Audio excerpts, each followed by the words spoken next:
الرحمن الرحیم. शुरू नाम से अल्लाह के जो बड़ा मेहरबान निहायत रहम करने वाला है। وكان من دعائه عليه السلام إذا نعي إليه ميت أو ذكر الموت، जब किसी की खबर मर्ग सुनते या मौत को याद करते तो हजरत ये दुआ पढ़ते हैं,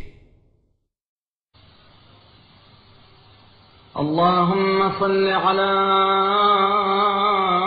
मुहम्मद व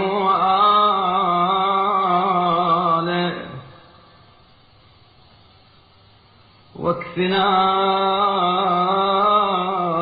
तूल الأمال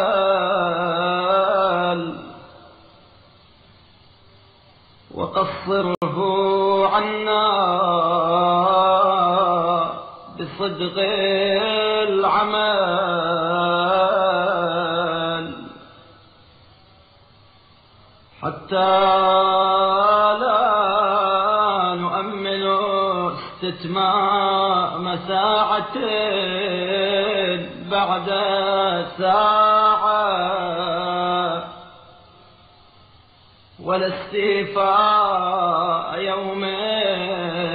بعد يوم ولا اتصال نفس بنفس ولا لحوق قدم بقدم، وسلمنا من غروره وآمنا من شروره، وانصب الموت بين أيدينا نصبا. ऐ अल्लाह मोहम्मद सल्लल्लाहु अलैहि वआलिहि वसल्लम और उनकी आल पर रहमत नाजिल फरमा और हमें तूल तवील उम्मीदों से बचाए रख और पुरखुलूस आमाल के बजा लाने से दामने उम्मीद को कोहताह कर दे, ताकि हम एक घड़ी के बाद दूसरी घड़ी के तमाम करने, एक दिन के बाद दूसरे दिन के गुजारने, एक सांस के बाद दूसरी सांस के आने और एक कदम के बाद दूसरे कदम के उठने की आस न रखें। हमें फरेब आरजू और फितने उम्मीद से महफूज व मामून रख और मौत को हमारा नस्बुल ऐन करार दे। वला तजअल ज़िक्रना लहू ग़िब्बा वाजअल लना मिन सालिहिल अअमाल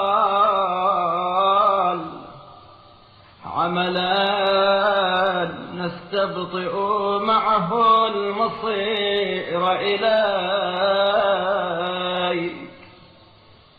ونحرص له على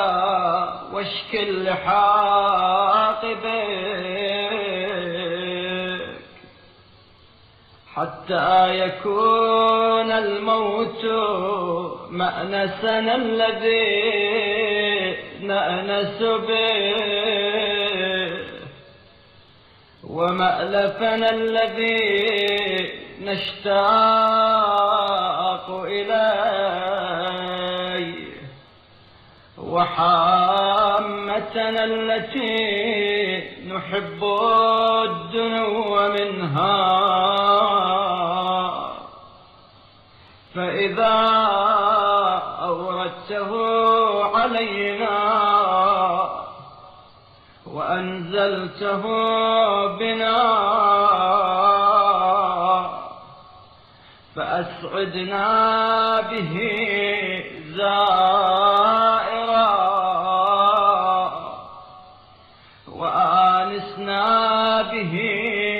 طائرا کسی دن بھی ہمیں اس کی یاد سے خالی نہ رہنے دے، اور نیک اعمال میں سے ہمیں ایسے عمل خیر کی توفیق دے جس کے ہوتے ہوئے ہم تیری جانب بازگشت میں تیری محسوس کریں اور جلد سے جلد تیری بارگاہ میں حاضر ہونے کے آرزو مند ہوں، اس حد تک کہ موت ہمارے انس کی منزل ہو جائے جس سے ہم جی لگائیں، اور الفت کی جگہ بن جائے جس کے ہم مشتاق ہوں، اور ایسی عزیز ہو جس کے قرب کو ہم پسند کریں۔ جب تو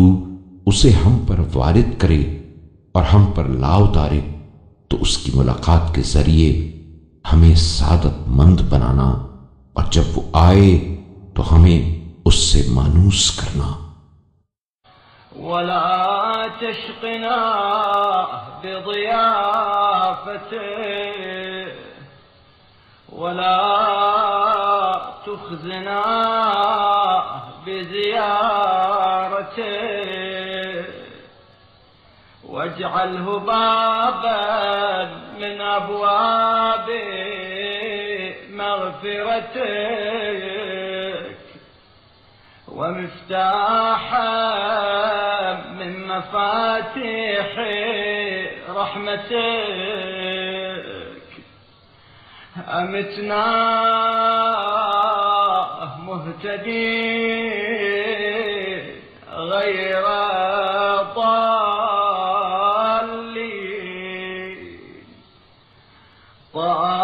طائعين غير مستكرهين،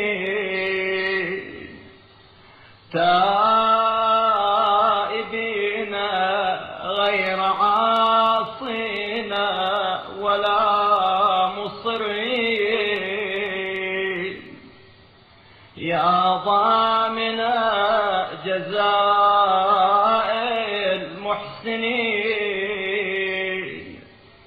ومستصلح عمل المفسدين، يا أرحم الراحمين۔